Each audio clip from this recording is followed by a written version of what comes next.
Hi, guys. Welcome back to another episode of the Storytime Society. I'm so happy you're here. I'm so glad you're alive. Thank you so much for tuning in. If you haven't already, please press the subscribe button so that you can be caught up with my episodes. I literally release an episode every day of the week, Monday through Friday at 8 a.m. in the morning. Not 8 a.m. in the morning. That's a little redundant. But, um, and yeah, so this is a mini episode. This is our third mini episode where we are going to focus on one story with multiple updates. I think it has one update actually. So we'll see how this goes. It definitely sounds like an interesting story. Let me know at the end of the episode what you thought about this story. Any thoughts, questions, concerns you have. I would love to hear it. But let's just get straight into the story. Okay, the title is I recently found out that my husband, 42, is cheating on me with our married best friend, who is 32. Ooh, that's crazy. I recently found out that my husband, 42, is cheating on me with our married best friend. She is the godmother to our 4 children. They don't know that I know, but I caught them making out at the end of our driveway when he was seeing her off after dinner with our family. We live on a small acreage, and the driveway is a long way off from the main house. She had forgotten some crockery at the house, and I decided to walk it over, because for some reason, the two of them always took a while to say goodbye, and now I know why. That's when I saw them, lit by her car's headlights, making out in the front seat with our best friend straddling my husband. In shock, I didn't know whether to throw her Pyrex at the car or just walk away. I decided the latter and was too shocked to cry or be angry. When my husband got back, I had to pretend like everything was normal. I know that it's stupid, but I couldn't sleep that night and decided to go through his phone. She was obviously under a pseudonym, but I found a handful of their messages dating 2 or 3 years back. Her husband doesn't know. He's currently posted overseas as a diplomat. I'm sick with rage and betrayal. I'm lost and I have no idea what steps to take next. Update. Whoa. Didn't expect this much support. It's really overwhelming. Just to clarify a few things, this is a private account I created for this post away from my usual account because I was scared it would be tracked back to me. I want to remain anonymous as much as I can. I don't live in the US, but in Australia. Technically, I can't file for divorce immediately as you need to be separated for 1 year and 1 day to file officially. My now best friend just recently returned to the country. Her father has cancer after being posted with her husband overseas. The dinner the dinner was to welcome her home, and what a welcome. There's some comments here about the headlights illuminating them. Sorry, I meant overhead lights. As to what I'm going to do now, a part of me wants to confront my husband, see what lame excuse he has, but I need to go get away from him. This level of betrayal physically hurts. I can't help but think of all the times we spent together over the years and for how long our families were fooled. My mind is going crazy. When she was single and he would rescue her from some bad date, or the times they were alone in my house when the kids and I were out, how irrationally angry he was when he found out she had a boyfriend and then chose to marry him. Thinking back on it, the two of them disappeared at her wedding. When I asked him where he was, he said he needed to reassure her that she had done the right thing. I feel so sick thinking of these things. Update. Thank you everyone for your concern and advice. As tomorrow my husband is out of town, I've tried really hard to act normal around my ex-best friend, but it's proving difficult and I feel sick. I have been telling both of them that I've caught some terrible bug and I'm just not feeling myself. While my husband is out of town for the next few days, my sister in law, who is the only other person who knows my brother's wife, will help me pack important documents and store them somewhere my husband doesn't know about. I've organized my kids to stay with them for a week while I sort my shit out. I've spoken to a family lawyer, and they have told me that the best way to start the separation procedure is to no longer be living under the same roof. I'm fortunate in that most of our assets are also in my name, and the land our house is on was gifted to us by my parents. I'm planning to kick him out after his trip, but before that, I want to catch them both in the act again, have some hard proof, send it to the ex friend's husband, and get the ball rolling for moving on with my life. I'll update with what happens after the confrontation. This is crazy. I really hope she gets like a picture of them making out or something. I'd be inviting them over for dinner just so that I could catch them again, because you know where they are now and you know what they do when they're saying goodbye to each other. Final update. I'm gonna make sure. Oh wait, no. Final update, and then there's an update 1 year later too. So this is not the final update. Final update.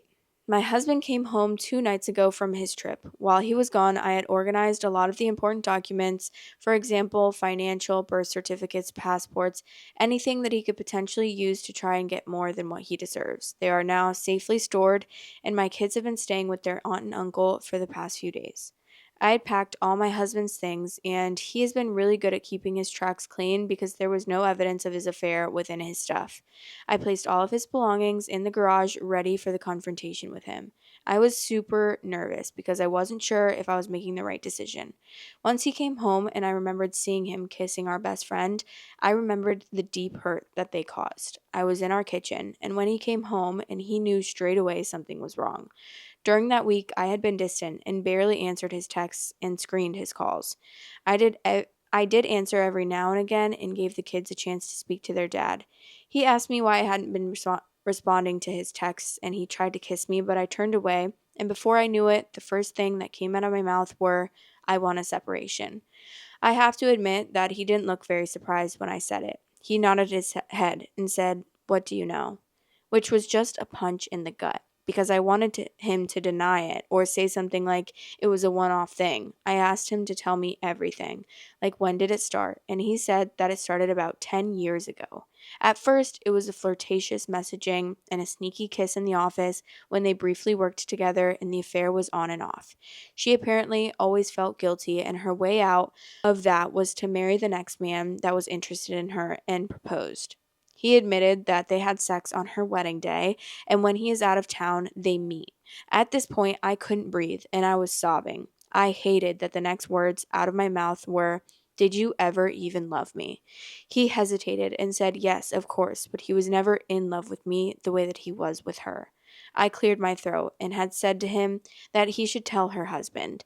There is no point in hiding it anymore. I told him that all of his stuff was in the garage and that he can find somewhere else to stay. I let him know that I have spoken to a family lawyer, and I told him that when I feel ready, and only when I feel ready, will we see each other again and talk about the future arrangement with the kids. I said any further communication can be done through my sister-in-law or my brother. I said he is allowed to see the kids only at their place. I am of course wanting full custody of the children because it hurts too much to give him anything at this point. He agreed to all my points because he knew that he was in the wrong. He tried to say sorry, and then I absolutely lost my shit and screamed, "No effing way, you are sorry. For 10 effing years, you have both deceived everyone we know. Please take your shit and leave and tell that woman that you have been effing for 10 years that I do not want to see her effing face ever again." Certainly not my shining moment, but also a culmination of all the hurt and anger over the last few weeks that they have caused. I have no intention of talking to my ex-best friend or really to my soon-to-be ex-husband until I have had time to grieve. So thank you, community, for the encouragement and advice. I hope I can heal and move on from this.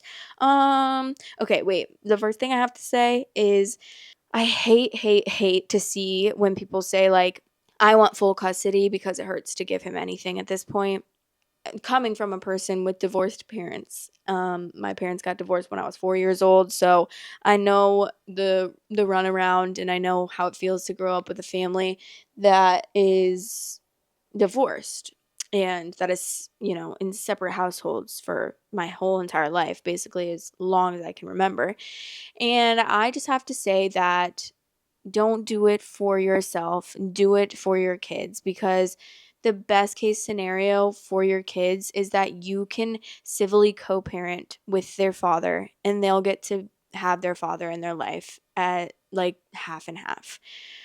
Because coming from someone who was not didn't my dad did have custody, but my mom definitely had a lot more custody. Like my dad had every Thursday and then every other weekend, which you really, how can you build a relationship that way? Like every Thursday meant every day after school on Thursday for that night, and then the next morning we went to school and we were back at our mom's house. So it was like more like 5 hours for that day, and barely. So like, and I really, really was not that close with my dad growing up because he had his family. Like, he got remarried a few years after my parents got divorced, and he had his family to focus on and his wife to focus on. And we were just visitors once in a while. And it really sucked to feel like that, to be honest, because I never felt truly like when I was at his house, I didn't feel like I was at home. I felt like I was staying somewhere, like on a little trip, on a trip out of town for the weekend. And that sucked to be like growing up like that, honestly. I didn't feel like I was at home. I felt like I was at home when I was with my mom and at our house because that's where I lived. That's where I lived for 90% of the month and 90% of my life. So going to my dad's honestly just felt like kind of an inconvenience because I didn't feel like I had, like, I'm not saying that I hate my dad and hate my dad's family. I don't at all. I love my dad and I love my that side of the family, but and I was really close with my stepsisters growing up, which was great. I'm just saying that when you barely get to see your dad and you barely get to go over there, like, it sucks. And obviously, yeah, I could have gone over to my dad's house more, but it's different when it's like you're a kid and you're deciding what you're doing. Like, I don't think the kids should have that choice. Like, I would have loved to have had it be like half and half so that I could feel like I was at home at my mom's and my dad's, and I didn't just feel like I was at home at my mom's house because that was like it just sucked. And my dad's house was also 20-25 minutes away from my like mom's house. So all my friends were 20-25 minutes away, which when you're younger and you don't drive, that's far because your friends aren't like right there down the street and you get to go hang out with the neighborhood kids. I was in the other town with the other schools and no one else was over there. Okay, but sorry. I forgot there was another update. Okay. Update 1 year later. Thank you, everyone who has been messaging me over the last year to see how I'm going and asking for an update. It's been a crazy, painful year, but our divorce has been finalized and I'm free. My ex husband and my ex best friend, as no surprise, are now in an actual relationship after the ex best friend's husband found out about the affair. He divorced her, and since then, we have met up for coffee to check in on each other and our mental health. He's been great sending encouraging messages, and he lives overseas and from his Facebook updates has started dating again, so I'm very happy for him. The legal and custody battles had been fairly stressful, but the ex husband agreed to all my terms. The custody of the children was the only thing that he really fought for. I have custody of the kids, and he sees them on the weekends. The kids, including myself, have all been going to therapy separately. My ex husband, wants to see them more, and during school break, the kids have had the choice to stay with him or me. They have been good about it and stay with him for a week or so and then back to their mommy. Apart from necessary conversation, I steer away from my ex husband and the ex best friend. It still hurts so much, and I understand that it will take some time to heal, but I am letting go because I don't want them to have that level of influence over my life. I decided to sell the property we were living on and move closer to my family and friends because, as you know, it takes a village, and I have been extremely grateful for the support I have received over the last year. I'm tearing up just as I'm writing this, knowing that I couldn't go through all of this without my loved ones. And for myself, I am happy overall. Still a work in progress, but grateful for life. The kids and myself have been enjoying life.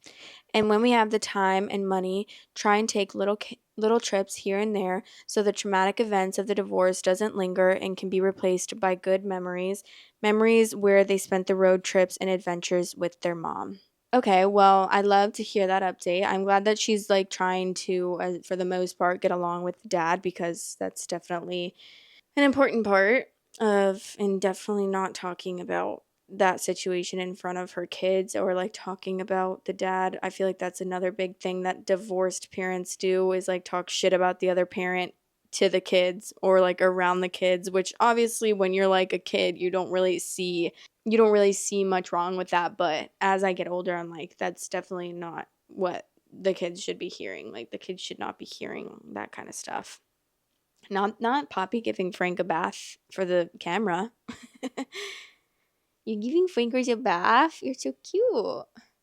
But That's crazy. 10 years in that situation, 10 years he's been screwing your best friend and on her wedding. Like, that is diabolical. That's truly diabolical. And why the hell did he marry her? Why did they marry different people? Dude, why are you ruining people's lives? Just be with the person that you want to be with. It's actually crazy to me. It's like you're not actually forced to stay with someone. If you want to be with someone else, you should be with that person instead of ruining this person's life and cheating on them for 10 years. 10 years. What the fuck? That's actually insane. I would lose my shit. I mean, I would have done a lot worse. She really, really handled it well because I would have gone off my rocker. I don't even know what I would do in that situation, but I know that it wouldn't be pretty. I would be going Carrie Underwood slash the tires with the baseball bat to the headlights, all the above, because ooh, I would actually, the adrenaline that I would feel if I saw my husband and my best friend making out. I don't get how she even pretended like that didn't happen, like how she acted normal with them and was just like, okay, I'm just gonna secretly act like I didn't see that. No, I would be drop kicking them both. I would have taken my car and crashed into them while they were making out in the car and been like, okay, have fun. Bye. You can go stay with her now. See ya. And then kicked him out right then and there. And then I would have thrown all his stuff out of the house onto the road and been like, I put all your stuff outside. You can pack it up, buddy. It's time to go. Okay, well, that's the end of that mini episode. I think that was a pretty good story, honestly. That was pretty entertaining because that's just crazy. And whenever you think, when you read this kind of stuff, do you guys get like, does that like build up in your brain? Because it builds up in my brain and it makes me feel like, wow, can you really trust anyone in the world? Obviously, I know that, girl, you're going hard in that year. Obviously, I know that like that's not the case in reality, but it's really hard sometimes. And sometimes I let like these stories get to me and be like, damn, anyone could betray you at any point. And that's really sad to think about. But I hope you enjoyed this mini episode of the Storytime Society. If you have any requests for the topics that I should do, let me know in the comments below and let me know what you thought about that story and those updates. I would love to hear from you. I will see you guys in the next episode of the Storytime Society. Love you. Bye.